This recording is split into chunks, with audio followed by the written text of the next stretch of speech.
And welcome back to Football Weather. Galen, Clavio, Matt Blaszka joining you. It is Sunday, November 23rd, and we're coming off another week in college football, one of the first ones in a while where not a lot happened.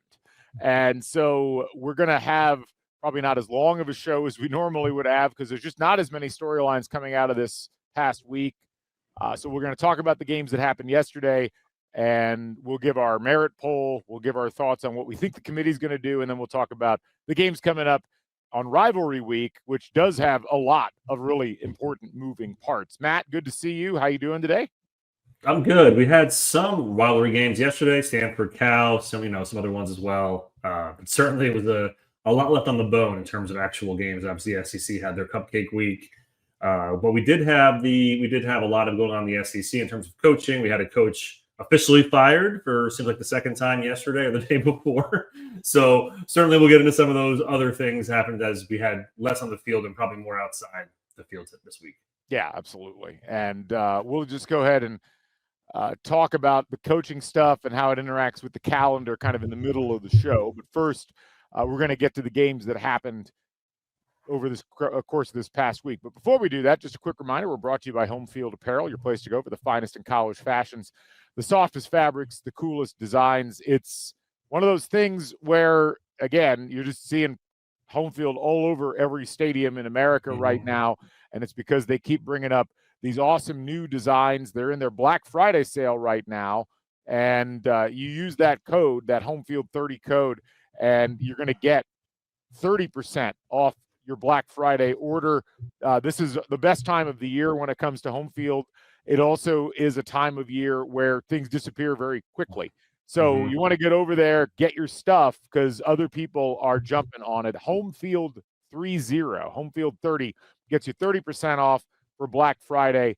Go check them out, homefieldapparel.com, proud sponsor of the Back Home Network and Football Weather. And Matt, let's go ahead and dive into the games. As I mentioned, we didn't have a ton of like earth-shattering results in the top 25. Obviously we need to start with the big game that happened out in Eugene. Game day was out there. Oregon hosting game day for the second time this season, and they finally pull out a victory, 42-27 over USC. This really cements Oregon, I think, firmly in the playoff picture. This was the win that they didn't have on their resume that they now have. It also essentially eliminates USC from any contention. And I think if you watch this game, it was clear who the better team was. Oregon looked like clearly superior to me. And it wasn't just the overall play that Oregon had. It was the mistakes that USC continued to make at key points. They just don't look as together as the Ducks do. It certainly felt like this is where the cut line is for the Big Ten, with Oregon now that third team. USC, they obviously have gotten better from last year. They're right now 8-3, 6-2 in the conference. But you never really felt that this game was in doubt. Even though they were up 7-0 early, Oregon just looked like the better team from that point forward. Dante Moore looked really good. It just seemed like USC was always on their heels. Defensively, they're still building, it seems like. They do have the number one recruiting class as of right now for next year.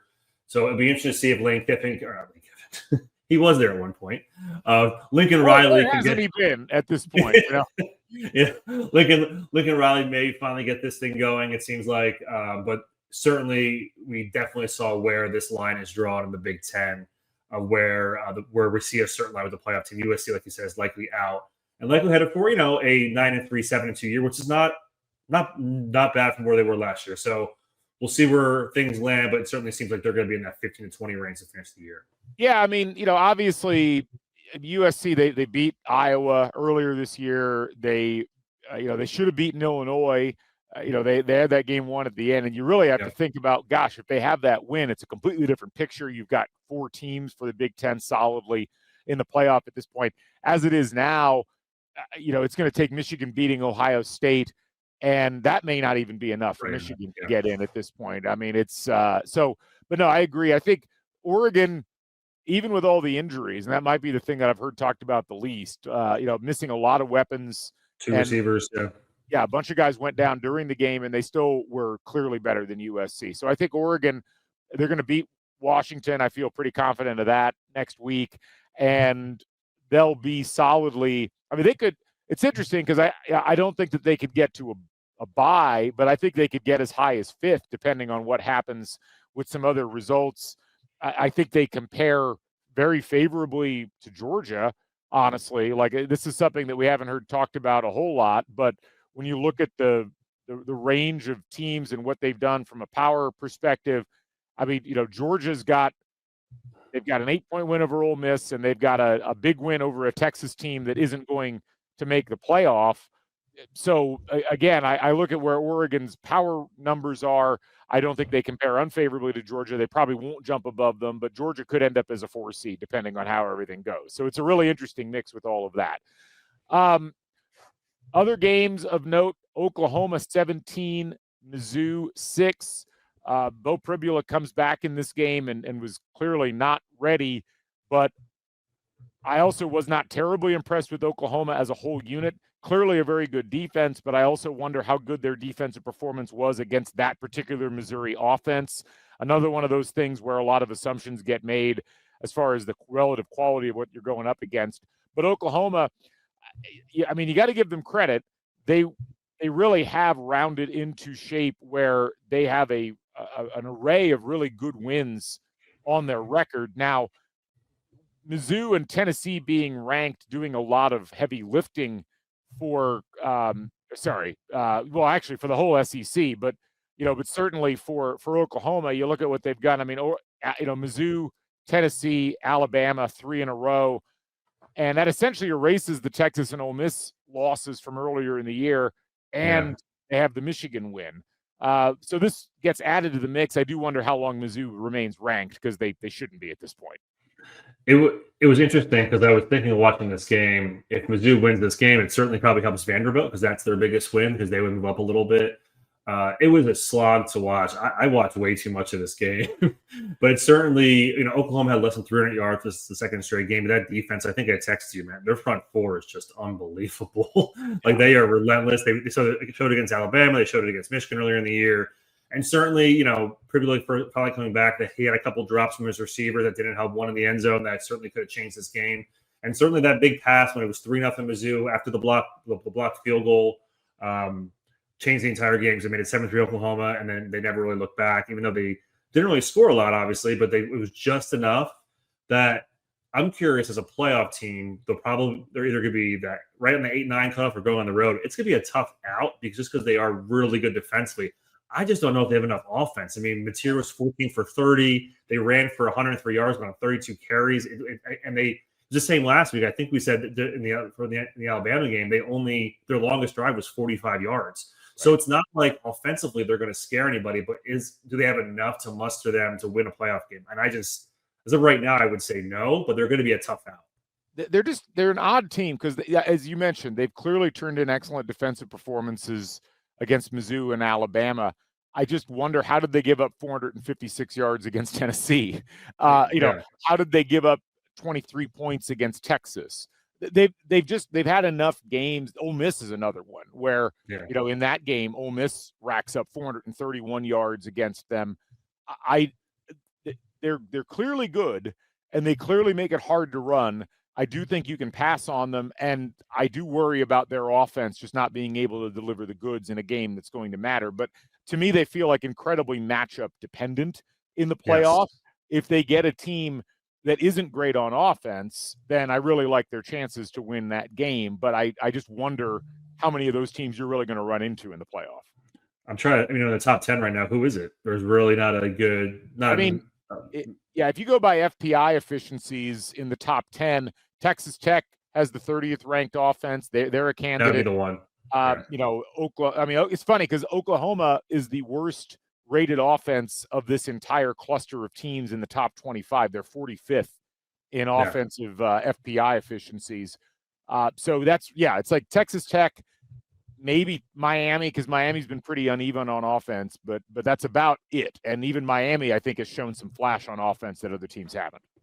Well, right now, and where Oklahoma's sitting, they're at 9. They've been playing. This is last week's ranking. They'll be playing Notre Dame or Alabama, or if they get up higher, they maybe would could potentially get the ACC school, or I don't think they get high enough to get to play the Group of 5 school. But it seems like they're going to be playing a really difficult offense, regardless whether it's Notre Dame. Although they're really run heavy, so that'd be a really interesting matchup because certainly Notre Dame can run the ball better than almost anybody in the country. Yeah, absolutely. A couple other results of note.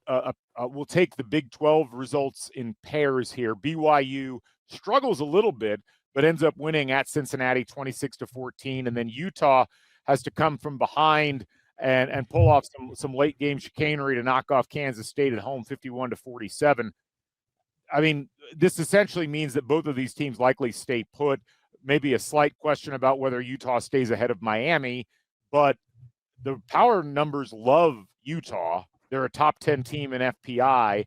And obviously BYU with only one loss probably stays ahead of both them and Miami. But look, it's hard to win games at the end of the year against decent competition. And that's what both of those teams played. So I tip my cap to them both for getting the job done rather than criticize them for their performances at this point.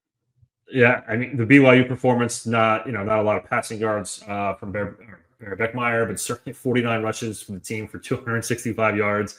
They were running it a lot, and they looked really good doing LJ Martin for 222 yards. I mean, just really consistent, and they obviously got some help with the missed field goals. But like you said, this time of year for BYU to get to 10 wins now with a freshman quarterback, really impressive. It's hard to, I texted you, I really like Cincinnati because it was a home game that night, and BYU never trailed in this game. So it was impressive to watch them win that game on the road. It's likely now we're headed for a BYU Texas Tech championship game. So we've already seen that match a couple weeks ago. And I'm curious how BYU will fit in the playoff picture. For the other game you mentioned, Utah, they struggled all day. They had to lead once, and they had to come back late to win.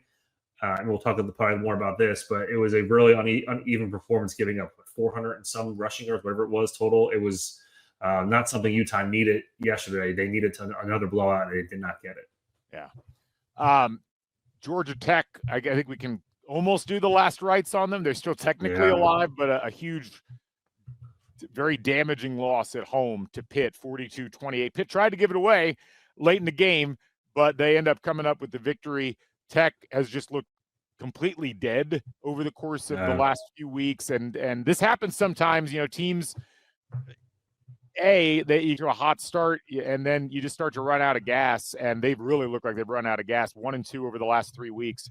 I also just don't think Georgia Tech ultimately was very good, and the efficiency numbers played that out over the course of this whole year.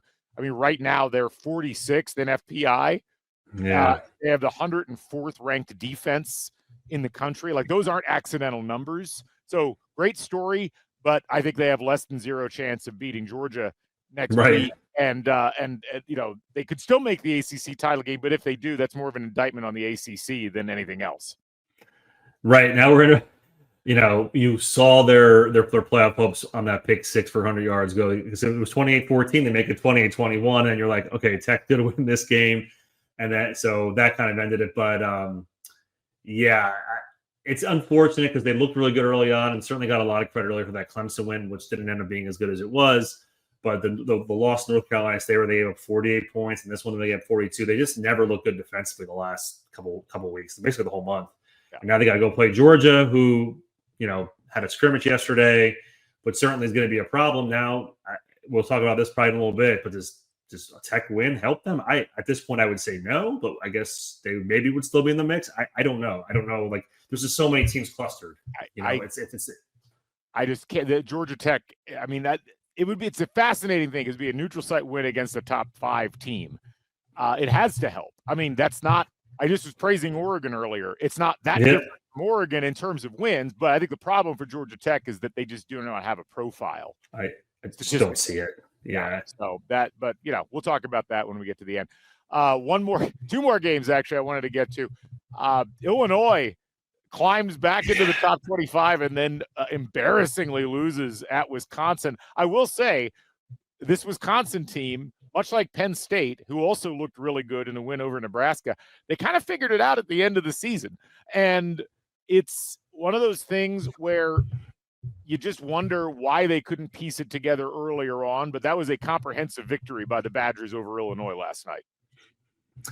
Yeah, there's been surprising results all year. Maybe it's it was the vote of confidence. 2 weeks ago? They're 2-1 since the vote of confidence. So You're right. Like Wisconsin's always had like this aura about them that they could win these ugly games, and it was a weird one to watch. I just could not believe this was the same Illinois team that has looked pretty good the last couple of weeks.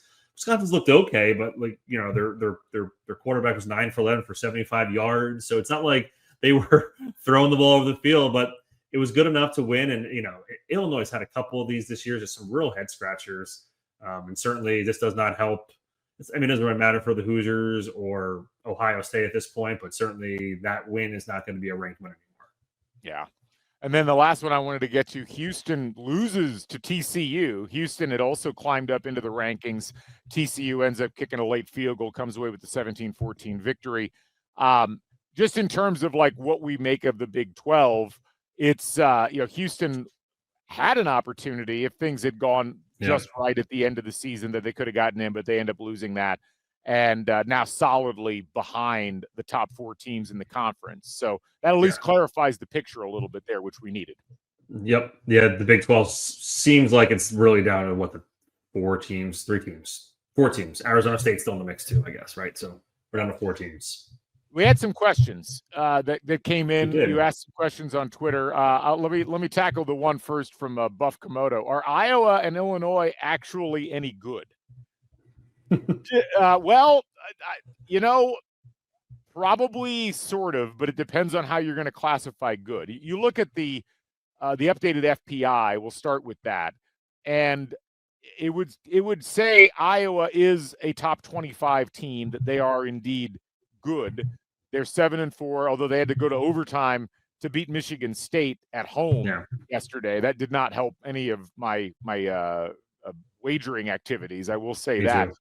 Illinois drops again. They're back down to 32nd in FPI. And if you look at just straight up efficiencies, Iowa is about 7 spots ahead of Illinois, 21st in efficiencies, whereas Illinois is 28th.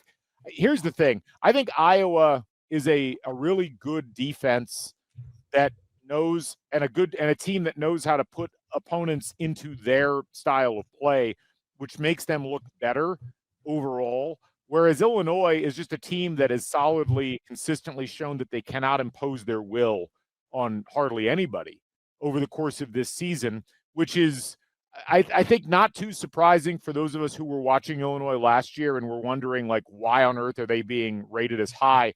Like, you go back and look at what they've done so far this year. Their 7 wins are against Western Illinois, Duke, Western Michigan, USC, which they get credit for, but then Purdue, Rutgers, and Maryland. Like, that's their wins so far on the season. So you get credit for the USC win, and that's about it.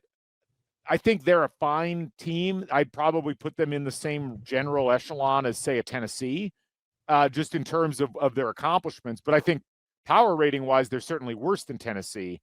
And it's got to go down as a pretty disappointing season for Illinois, all things considered.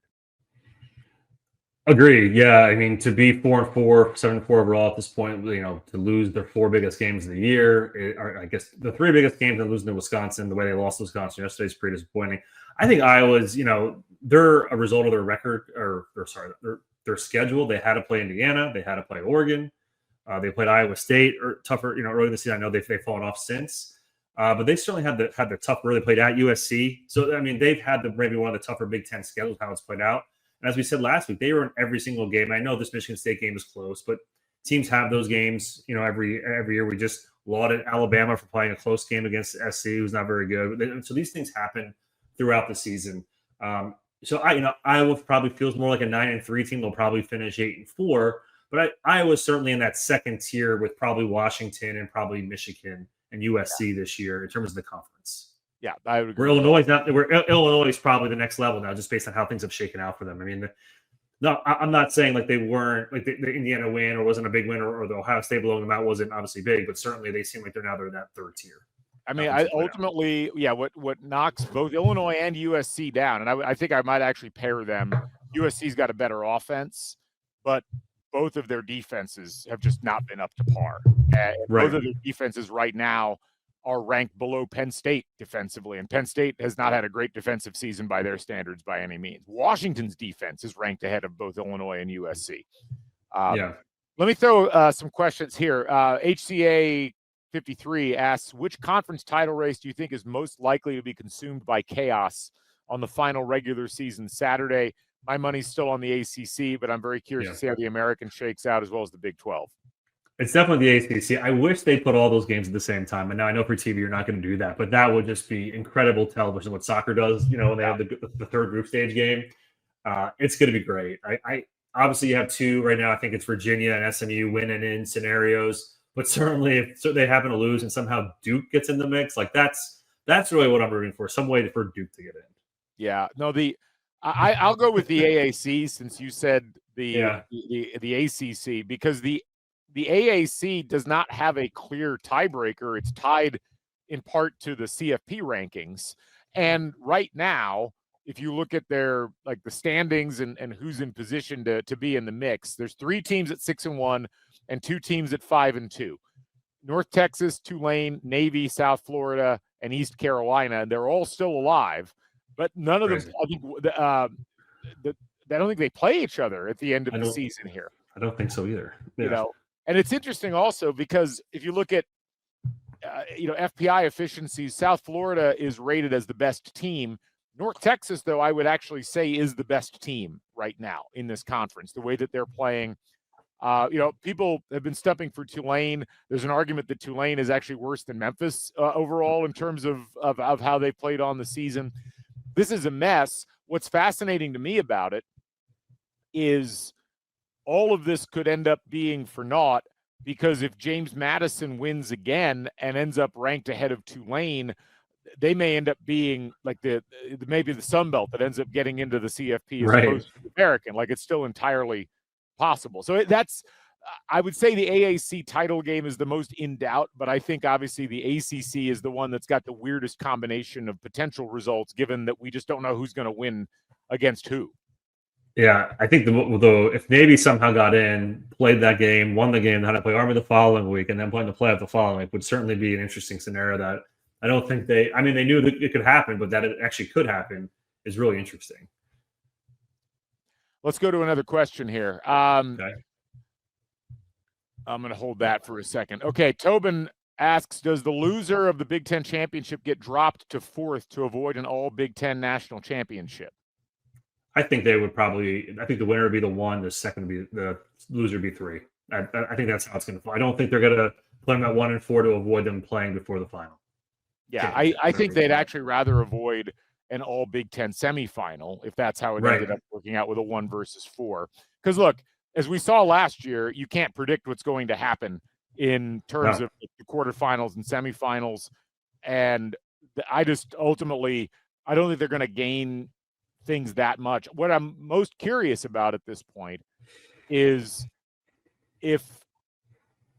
how do they treat, if Texas Tech wins against West Virginia and then wins in the Big 12 title game, and A&M beats Alabama, Texas and then Alabama in the SEC title game, do they put Georgia as the 4, or do they move Texas Tech up into a bye so that you've got 3 conference champions and a runner-up amongst the top 4, and they move Georgia to the 5th, knowing that the 4, you'd have Texas Tech and Georgia playing in the next round anyway? That to me is the biggest, most interesting aspect of all of this, because ultimately, I think it was a whole different conversation if Alabama had not lost to Oklahoma. But since they did, now you've got you can't really move Alabama up if they win that game against A&M.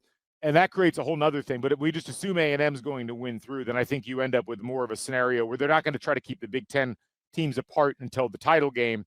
They would rather have a shuffle and a mix there so they could show, hey, we're being considerate of all the other conferences in this process. Yeah, I think Georgia's the interesting one, because if they do win next week, then, and they're more than likely not going to play in the championship game, they'll have a bye, and they're going to be 4th in the penultimate rankings that would come out 2 Tuesdays from now, where your Texas Tech would have that 5 seed, then 6 would be Ole Miss, right? And then 7's Oregon. There's really probably not a scenario that they would jump ahead of Georgia at that point, because their seasons would also be complete without another big win on their resume. So Texas Tech is probably the only one that can move into that spot at this point, right? So if we're talking through this a little bit, and you're right, I wonder if they would provide. I mean, I'm sure Kirby actually would want that in theory, or maybe he doesn't. I don't know. to have the home game that specific week and then have to go and then play BYU in a sterile environment somewhere. Maybe that's actually the best route for them. But that's the only scenario. Otherwise, it's going to be 1-3, I would think, in the Big Ten. I can't see them doing to answer the question. I wouldn't suspect they would do a 1 versus 4, so they would meet again in a month. We had a couple of Heisman questions from a CSW Hoosier. Leaving aside as much bias as possible, who are the Heisman top 5 and why? And then a follow-up, what needs to happen and or not happen for Fernando Mendoza to win? And then Noah asked, does an average Mendoza performance in both of the next 2 games, say 250 yards and 2 touchdowns in each one, does that lock up the Heisman? So let me, before we answer this, Matt, let me give the current odds according to FanDuel. Yep. So yesterday was damaging for Julian Sayin. Perhaps it wasn't great. I thought it was. So Fernando Mendoza is currently minus 135 to win the Heisman.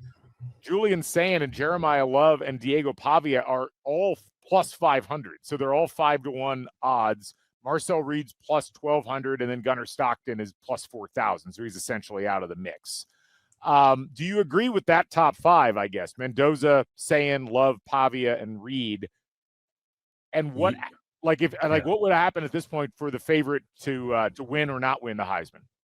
Yeah, the only other name I would have had in the number 4 yesterday would probably have been Haynes King, but with that performance yesterday, he's probably going to be out because they're not going to play the extra game.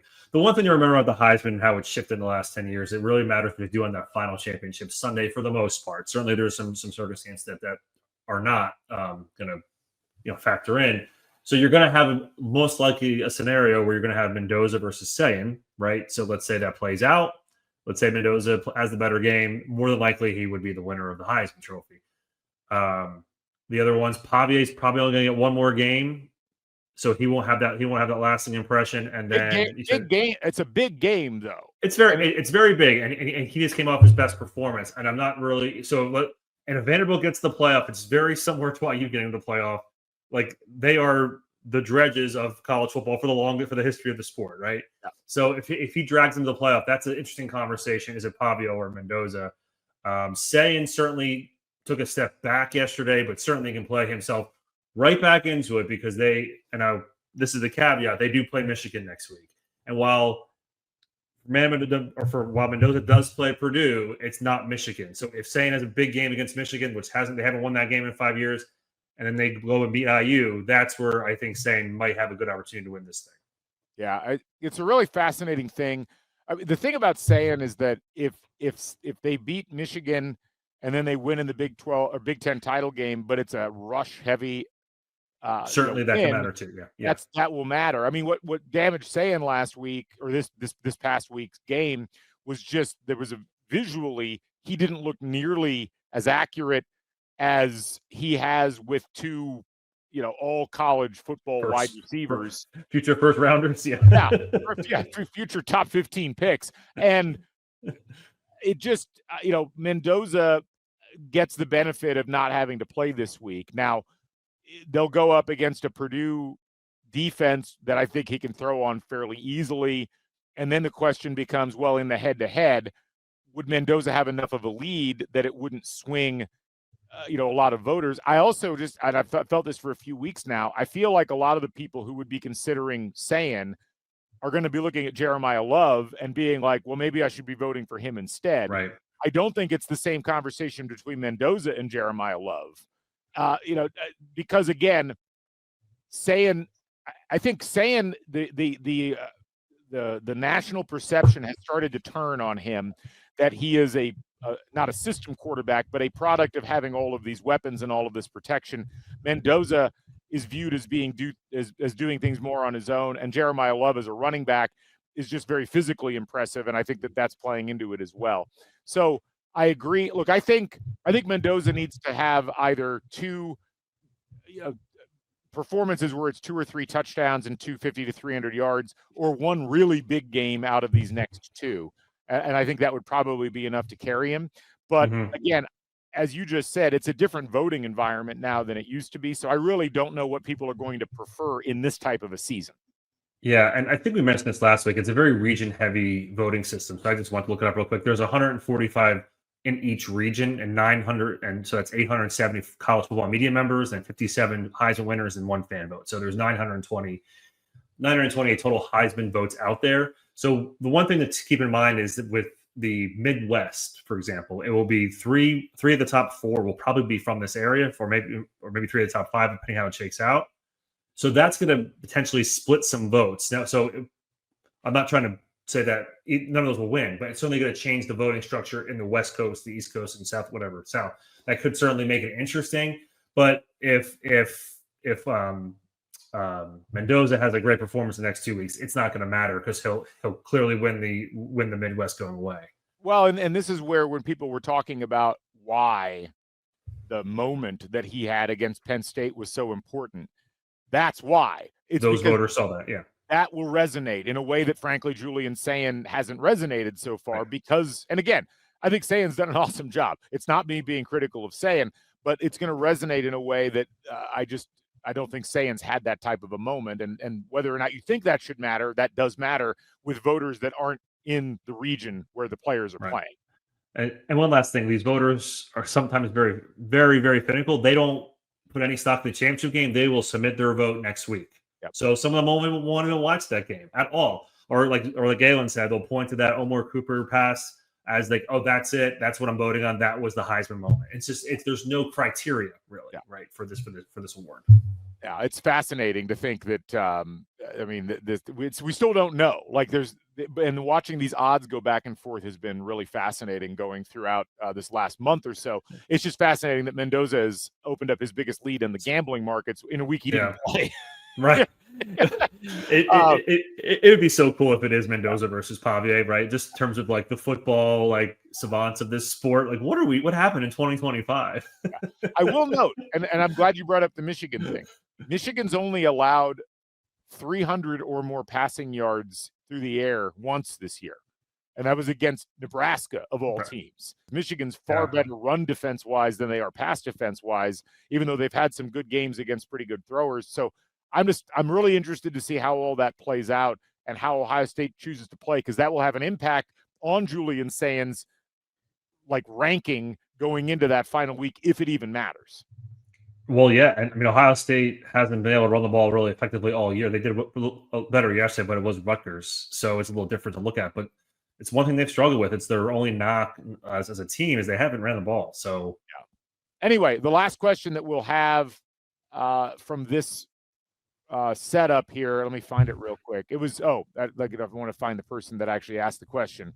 But the question was essentially rank the jobs for Lane Kiffin as they currently sit: LSU, Florida, Ole Miss. And this ties into, of course, everything that got talked about yesterday about it's not Lane Kiffin's fault, it's the calendar's fault, things like that. You had a tweet that disputed that a bit. You could say it's not just one or another. But let's start with, I guess, maybe what job would be the best for Lane Kiffin moving forward. But I also want to talk about the larger issues calendar-wise and what to make out of all of this. I think it's a great question. He's built something that I think if you're a football coach, you're proud of over time, that you're about to take a team that's never been this hype before in the sport. And Ole Miss, who's probably going to finish 11-1, at worst 10-2, host a playoff game. So from that standpoint, it seems like, as we've talked about, the playing field has leveled. Where I'm not saying they're on the same playing field as LSU, but at Ole Miss, you have a job for life if you decide to stay. At LSU, you're coaching to get fired. And I think I texted that to you. Same thing with Florida. Like, we have not seen a coach last more than, I know Les Miles was there for 9 years, but he was fired every single year, it seemed like, for the job he was doing. So if I am Lane Kiffin, if you're asking that, and I am staying, but I think he's going to LSU. I just think the tea leaves are all reading that way. It's the best job of all three. Sorry, Florida fans, it's not a better job than LSU historically. It's just an easier place to recruit. It's just a really, really good job that you have everything you ever wanted, and you can win every year at that place if you do it right. With that said, you are under more scrutiny than you ever will get at Ole Miss, at some of these other jobs. Hence, we're not going to talk about DeBoer, but certainly some of those things that he's dealing with Alabama, he's dealing with that same stuff right now. And there's been some whispers at Penn State. It's not the same, but certainly that same conversation. So I'm curious where you land, but that's where I am right now. I think he should stay, but I think he's going to Ole Miss.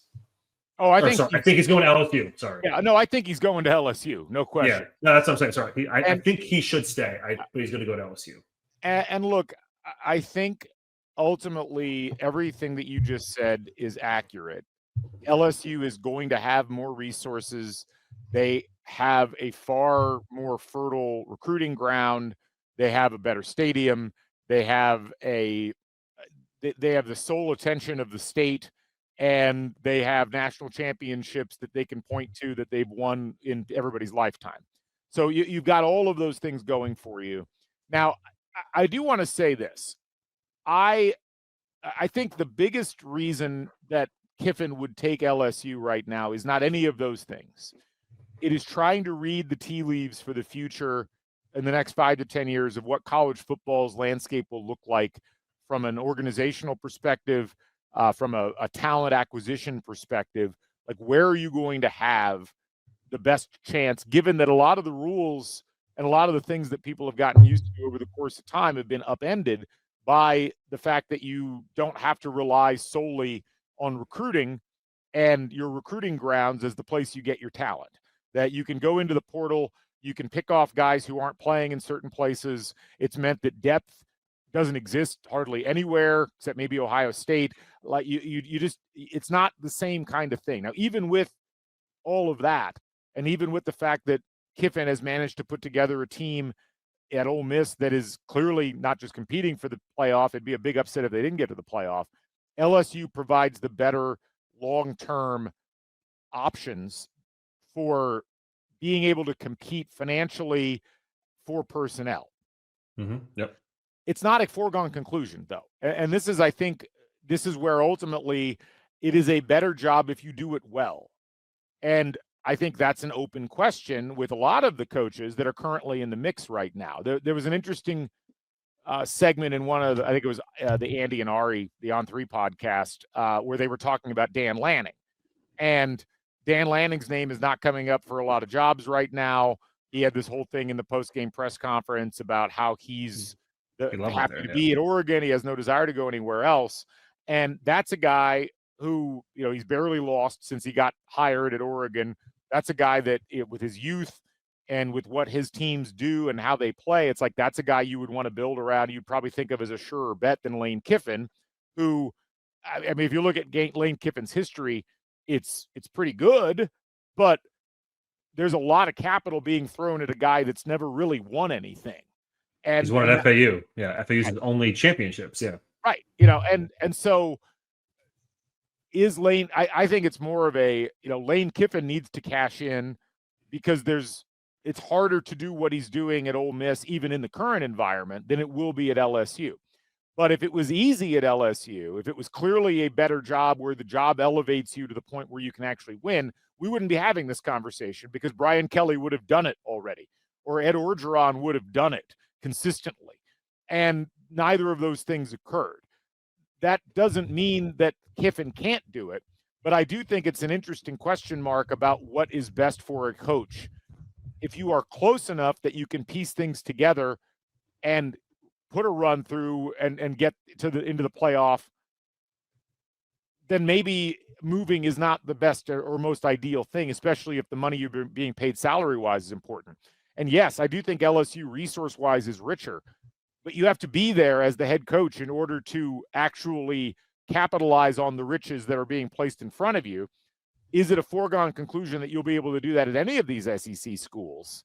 And how does that play into how good the job is if, as you mentioned, you're constantly under the gun? And I mean, it's like you mentioned the DeBoer thing, like the rumors now that DeBoer is the top candidate at Penn State.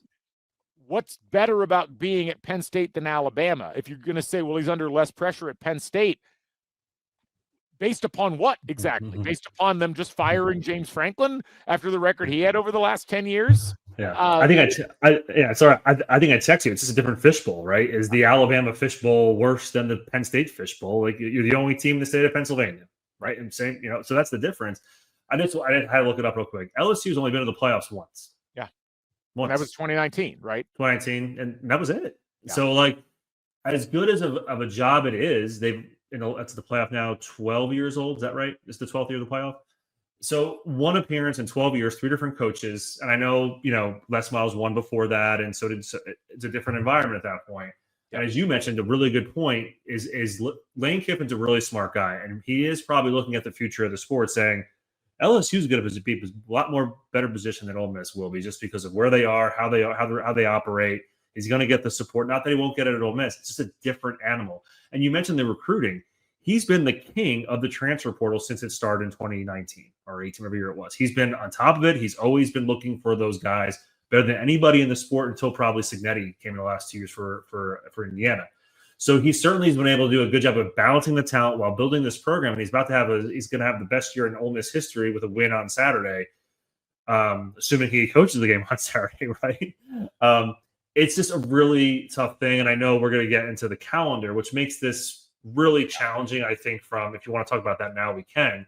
It's a nice dovetail of how this really makes this sport really confusing at times, right? We have a sitting coach who's built this team, and it's going to affect other coaches too, that he may not be able to coach his team in the playoff because the hiring cycle starts now. We're going to see a lot of movement this week, and we'll certainly talk about those things as we go forward. Saban mentioned certainly, this is not player friendly as they have to. The portal opens right next. It doesn't open until January, but you're going to see guys start to jump right away. So you get your own portal right after the season ends next Saturday. It really sucks for the players, and it sucks for Kiffin that he has to go through this. I'm not saying it's Kiffin's problem, but any coach that you would have to potentially leave your team for a better job in the middle of the season, in the middle of the playoffs, and that's a calendar issue. It's purely a calendar issue.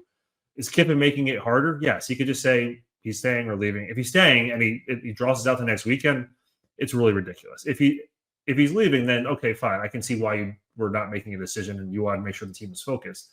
But it really sucks, and it really sucks for the players. I mean, this was something the coaches voted for, and this is the thing I find fascinating about all of this. Like, for as much as we hear about, for as much as it's talked about, as Nick Saban's talking about, well, the calendar's got to be fixed. Well, you're not wrong, except it was literally FBS coaches that voted in favor of this last year, or earlier this year, I guess it was, and the oversight committees were the ones that recommended eliminating the spring window, which was a release valve where even if you weren't in place right away, you could still build a roster a little bit later on, and now that's gone. And so we talked about this a lot earlier on in the year as we started to see jobs potentially coming open, and it was like, well, you might see more, and you might see a playoff contender or two lose a coach. And at the time, I think we were probably thinking more about James Madison. I mean, G5. No one's talking about the fact that Bob Chesney might not coach James Madison in the playoff because he might be the next head coach at UCLA or might be the next head coach at Penn State. That's just as big of a problem. And as you said, it's a problem that screws the players. It also really screws the schools because as you're seeing, like, Ole Miss cannot do anything to help where they're at in the perceived echelon of college football. They've done everything that they need to do to get into the playoff this year. And they may, I think there's an open question about should they even be selected for the playoff if they lose the guy that was the orchestrator of the whole season that they put together to get into the playoff. Like, can you really, we've seen this plenty of times. We've never seen it in like a live action kind of thing where there were playoff games involved, but we've seen a bunch of coaches leave before bowl season started to go to bigger programs. This is a different thing altogether. I don't think there's a good fix with the way that college football is run right now, because of course coaches who aren't planning on leaving are going to be like, well, we need roster stability. And because so much of this is tied to theoretically academic calendars, right, and people want to get players in for the start of spring semester so that they can get them registered for classes and have them do spring ball, that really locks down the times you can do this stuff. But you can't, there's no law you can pass to keep coaches from moving to better programs. And programs, as we've talked about, are not going to say, oh, ho-hum, we just won't have a coach for National Signing Day, which, of course, is in December. Next week. Early December. Next week, yeah. The one thing you might be able to do, why not have all of this happen at once? Like, why not have National Signing Day be the 2 days after Christmas and then have the transfer portal open a week later? Like, there's at least something there where you could – it's kind of like if you look at the pros, like free agency starts and then the draft happens, or the draft happens and then free agency starts, one or the other.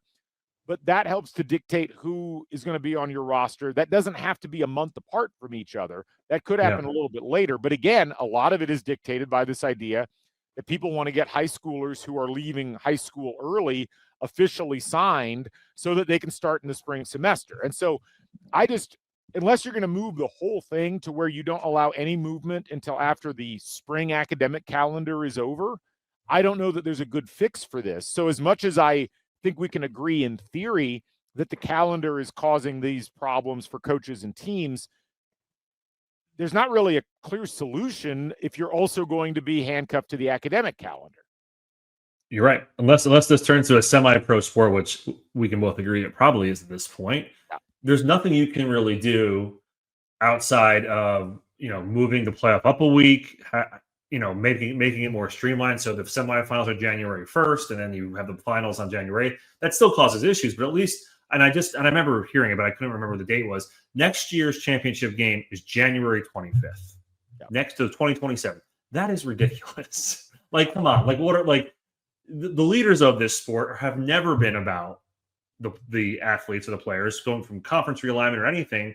And as you mentioned, the coaches agree to this. So that's certainly it's also their fault here.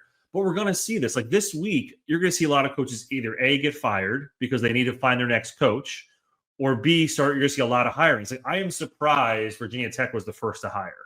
Like, and I know James Franklin's been sitting out for a while, so he did his due diligence, but he's got a little bit of a head start, and he's going to pluck some of those Penn State kids here pretty quickly, you would think, to come with him to Virginia Tech. So it's interesting that we're in this spot, but now LSU and Florida both sitting there waiting for Lane Kiffin to make a decision. It's not going to happen until next Sunday. And then Lane's going to have to start recruiting for LSU on Monday for early signing day on Wednesday. I think it's Wednesday of next week, the following week. So it's also a disadvantage for the school, everybody involved. There's not one winner here. The only losers are the kids that are potentially going to play in this playoff right now. And for Ole Miss' sake, I'm really curious what they end up doing if Lane does leave, which I think we both agree he's going to, or Chesney from JMU. He won't know until the following Sunday, right? It's a very, very unlikely that Ole Miss is going to the SEC championship game. Their last game is Saturday or maybe Friday night, whatever it is, that they'll have a decision by they play Friday, right? Yeah. So they'll know by Saturday, and Ole Miss could be 11-1 sitting there. And I think you mentioned, there's a rule that says they can pull them from the playoff. Now, that would really suck. But is that the right move? I don't know. But the thing is, again, what impacts it? If the idea is we're picking the 10 or the 4 auto bids and then the 8 best teams outside of the auto bids, what dictates a team's success? Oh, the head coach. They made the choice a couple of years ago to pull Florida State out of where they should have been in the playoff order because they lost their quarterback. You're going to tell me that losing your head coach a couple of weeks before the start of the games isn't a huge negative impactor on how you're playing as a team? I mean, that just I'm with you. And now, if they want to go back on it, I think Florida State fans would rightly be infuriated. But I also see the argument where it's like, well, we can't punish the athletes in this, even though, as we've said, that hasn't been a consideration in any of these things at this point. Right. So I do think it's a really fascinating question about how this works out, and specifically how the committee, which now basically has made itself the arbiter of what matters and what doesn't matter with this stuff in college football, how they decide to approach this. Because, again, I don't see the calendar changing into a system where it's not disadvantageous, but this is going to keep happening. And I'll note, at this stage, we think we know who's going to be the head coach at LSU. We think we know who's going to be the head coach at Auburn. Like the hot rumors are that Summerall's going to Auburn. Yeah. That's another one where it's like another potential G5 candidate might end up losing their coach before they get in. I mean, there's just, I don't see a good solution, and it's not like it's going to just stop suddenly at the end of this year. And the idea that a guy could leave a school that would be the 6th seed potentially in the playoff to go to a team that's not in the playoff, I don't know how many more times that occurs, but how do you say that they're still the 6th seed at that point? Right. Like, what's the justification if we know that this is the sport where coaching matters the most at the highest levels? And they're going to host a game. Yeah. If they win in 3 weeks. Like, so do you take that away from them and you have them go on the road instead? It's just going to be really fascinating to see. Oddly, they could be facing JMU in the first round, right? So neither team could have their coach at that point, because that's the one caveat. JMU could be the automatic bid. You can't really remove JMU from the mix. Yeah, So exactly. Yeah. you could be creating an interesting precedent either way. But yeah, it sucks. I mean, and I think we both said we think he's going to LSU. If he stays, good for him. They go to 11-1, and we'll see what they do in the playoff. But it does seem like the winds are certainly going to Baton Rouge. Let's wrap things up by looking at the games coming up this week. There's a ton of them. Yes. And I think at this point, let's just go Friday first and then Saturday. Okay. So we start off with the game you just mentioned, Ole Miss, Mississippi State, the Egg Bowl. It's in Starkville. Mississippi's an 8.5-point favorite, which feels really low for a playoff, like a team in the playoff right now. But obviously, I think the Kiffin stuff has impacted this quite a bit. This is a pretty straightforward game. If Ole Miss loses this somehow, they're pretty much toast. Like, I don't see them surviving this kind of a game. They shouldn't lose the game, but as we've talked about, you can't really predict with these sorts of things. And I think we've talked about this one about as much as we can, but that's kind of the nightmare scenario for Ole Miss at that point. Yeah, Mississippi State was frisky earlier in the year. They kind of tapered off here at the end. I expect Ole Miss to go in and win this game, but it's, these are 18 to 21-year-old kids who are also listening to this information all week about their coach and probably trying to figure it out. So the spread does seem low, but I could see Mississippi State being competitive. I mean, all these games are usually really competitive that are during rivalry week. So we'll see. 3:30 Georgia Tech. And again, this is a game that Georgia's a 13.5-point favorite in this game right now. If Tech has any life left in them, we'll see it here. They obviously almost knocked off Georgia last year in this game. But this one feels like a coronation for Georgia's 11-1 season more than anything else. It does feel a lot different than it did 24 hours ago. It did feel like we got 2 10-1 teams meeting in the Dome. The spread would probably be a little bit lower, but it does feel like Georgia's around. And I'm not counting yesterday's game. Certainly that was just a scrimmage. But they have played well over the last month. Tech has certainly faded quite a bit. The spread kind of actually seems a little low the way things have been going for Georgia versus Georgia Tech. But yeah, it does seem like this is going to be a coronation, as you mentioned, for Georgia. 7 o'clock or 7:30. Sorry, this is our get-in day of the game. Ticket price, the highest ticket price we're seeing listed. Texas A&M. A&M only a 2.5-point favorite in this game, which is a little bit surprising. Now, Texas did end up looking pretty good in the second half this last week. And, they struggled a little bit with Arkansas, but then they really put them to bed. A&M, this is one of those things where if they lose this game, it takes what was a terribly impressive season and really casts it into some doubt as far as what they've accomplished. And I don't know, man. I mean, we've talked a lot about A&M and the fact that if you look at what they've done on the course of the season, they beat Notre Dame, and then they beat a very depleted Mizzou team on the road, and they have essentially nothing else on their resume. They lose this game, they're likely, I think, still going to be in the SEC title game. But if they lose that game, you're suddenly looking at a 2-loss Texas A&M team, and that completely changes the equation for everything. It's really just kind of a fascinating. Actually, I take that back. If they lose this game and Alabama wins and Ole Miss wins, A&M's not in the SEC title game, so they would be spared that issue. But it is a fascinating scenario, them losing this game. I don't think it thrusts Texas back into the playoff picture, but it does really jumble up the top 5. I was surprised at the spread as well, but the $4 get-in price is the first time they hosted A&M in over a decade, right? So it makes sense. Yeah, A&M's had such a great year. It's hard to see them not win this game, but this is Texas' season. I don't know if Texas has a route. I know they would have a win over, at that time, the number 3 team. They'd have a win against, who else they beat this year? They have some pretty good wins, right? And I know they lost Ohio State. And they'd be that 1-3 loss team, but they still got blown out by Georgia. They beat Oklahoma. They would have beat Vanderbilt. And then they would have A&M. They have 3 top 12, top 15 wins. And I said last week that they're probably out. I still believe that, but now with some of the things happening around them, is this going to be enough to get them back in the conversation? Yeah, I don't know. There's a ton of fascinating scenarios, but most of them surround Alabama somehow losing in the Iron Bowl, which I don't see happening. But the other team that I'm really fascinated about, we'll talk about a little bit later, but there's still an outside chance that Georgia and Texas A&M could end up in the SEC title game. It takes a lot to get there, but that's one to keep an eye on. We'll come back and talk more about that later on in the week. Indiana at Purdue, 7:30 on Friday.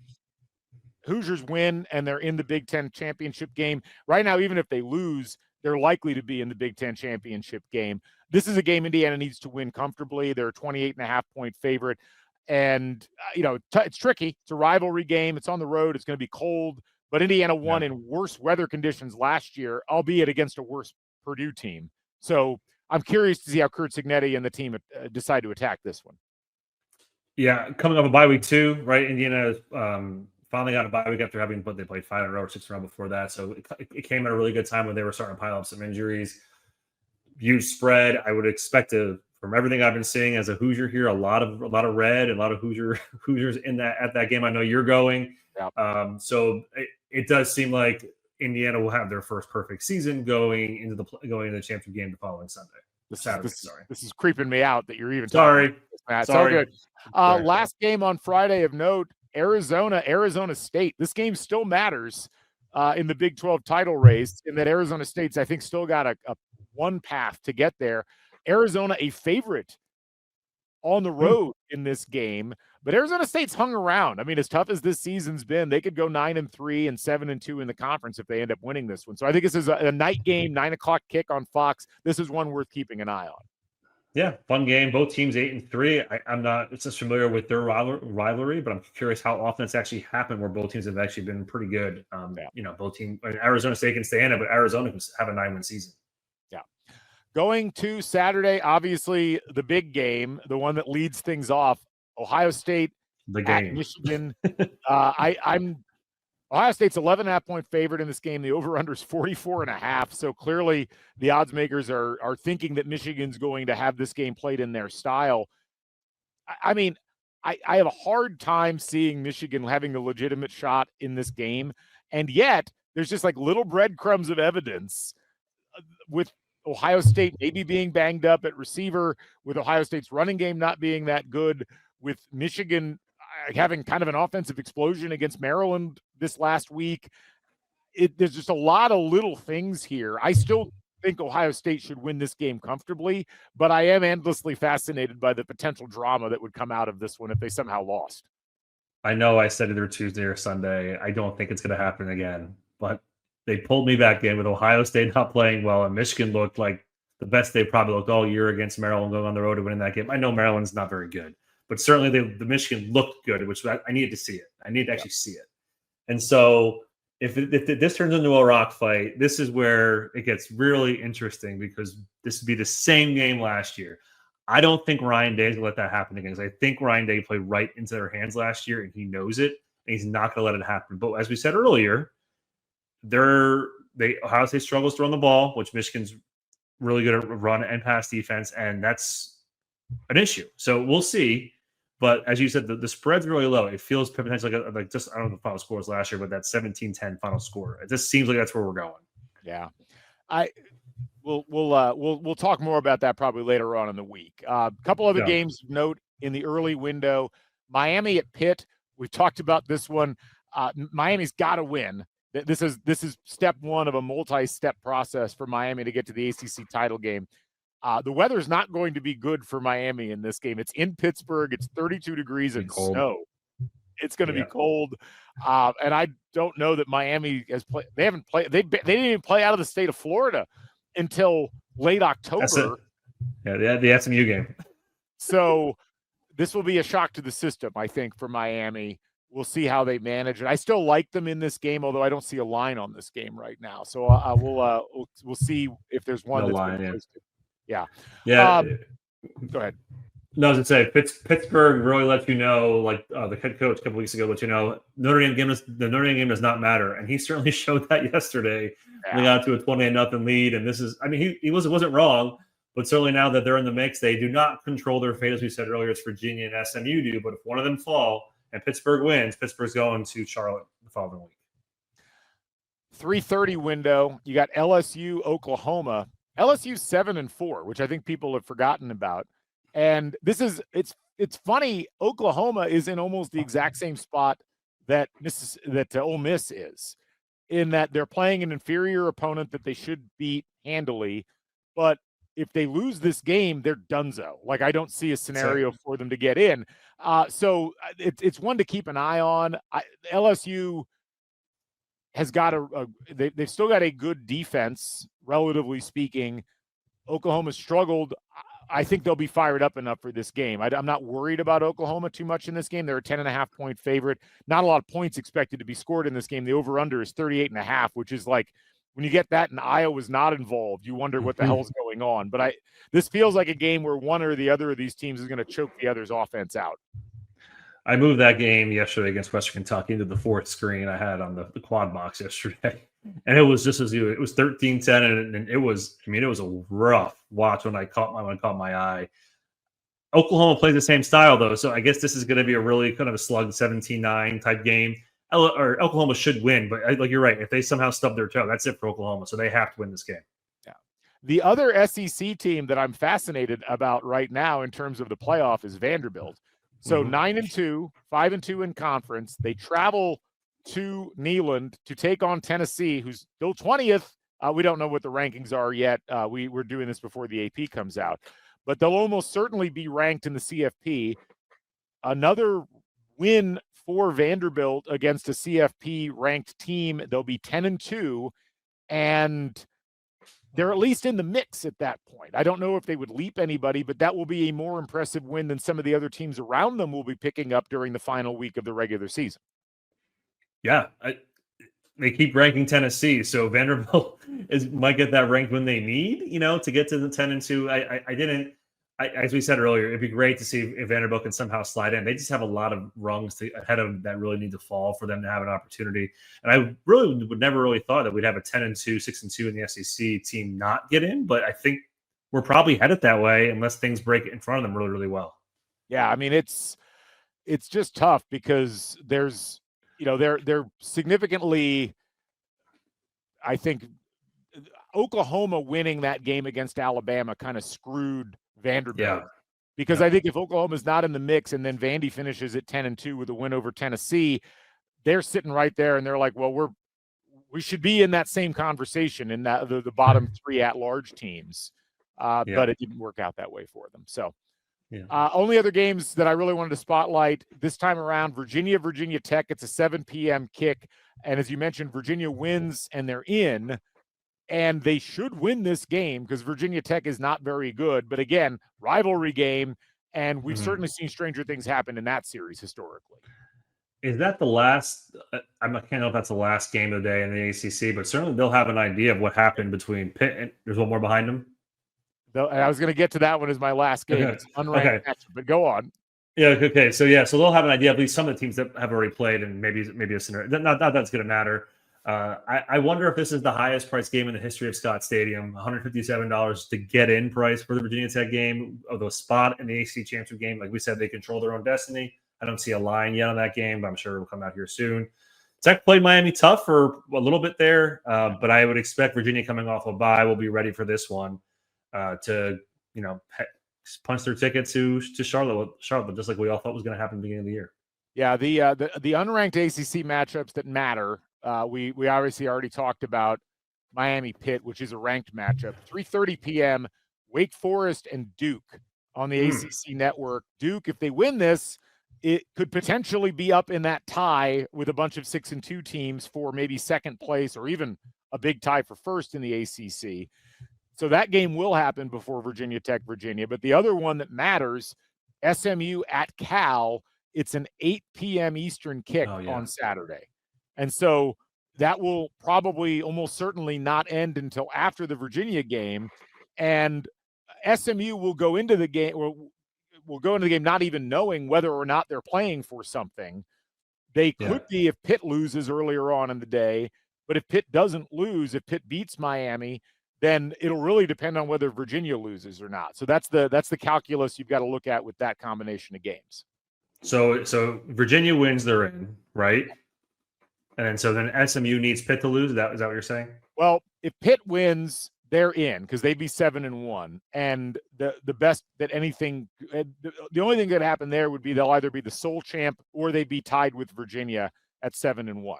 If Pitt loses and Virginia wins, Virginia would be 7-1, so they would be automatically in, and Pitt would drop into a multi-team tie amongst the teams with 2 losses, which would include Miami, who would have the head-to-head against them. I thought SMU was 6-1 as well. I thought they were. I'm sorry, they are 6. You're right. I'm sorry about that. So if you look at that, then if SMU wins, let's run this down. If SMU wins and Pitt wins and Virginia wins and everything else stays the same, and let's say SMU beats Cal, it would be Virginia and SMU because of the way the ACC tiebreaker works. They would be ahead of Pitt based upon record versus common conference opponents, all played equal times. So, I mean, you got me on how that would work. Well, yeah, I think that stays the same even if Wake Forest beats Duke. You'd have that same scenario. Now, if Cal beats SMU, then it's just Virginia and Pitt. And if SMU wins and Miami beats Pitt, then it's SMU Virginia because they'd be tied at 7-1. So sorry for confusing everybody there earlier, but that's the one scenario that you could see all of that working out. But it looks like in that case, SMU would have the advantage over Pitt.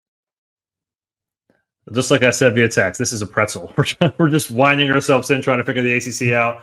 But the 2 late games, Virginia and SMU, they control, but they will know what happened before them to see if there's any other scenario they would get in at this point. Right? You got it. Okay. So interesting. Yeah, I'm curious to see how it all plays out. So I guess it is set up pretty well, at least that they set those last 2 games as they have to play them out, if you will. All the games, but yeah, it's gonna be a fun Friday, Saturday. To me, this is the best week of the year for football when you have all those games on Friday, all those games on Saturday. We're off, we're generally off, so we get to watch a lot of football, and we finally get to know who's in the championship game. We have a pretty good idea what the playoffs going to look like, and more coaches will turn over jobs. Yeah, it's a lot of fun things. Going to be a lot of drama, and it is really going to be a fascinating combination of events that we'll see over the span of 48 hours, essentially. Really less than that, 36 hours from noon on Friday all the way through midnight or 11:59 p.m. on Saturday. So anyway, we'll maybe be back later on in the week. We might have some further analysis and insights on things going on. We'll obviously keep an eye on the coaching searches and everything that's going on. Matt, as always, a pleasure. Good to chat with you. Absolutely. Happy Thanksgiving. Happy Thanksgiving. Happy Thanksgiving to you folks as well. We'll be back with more football weather coming up later on in the week. For Matt Blaszka, I'm Galen Clavio. Catch you on the flip side. So long, everybody.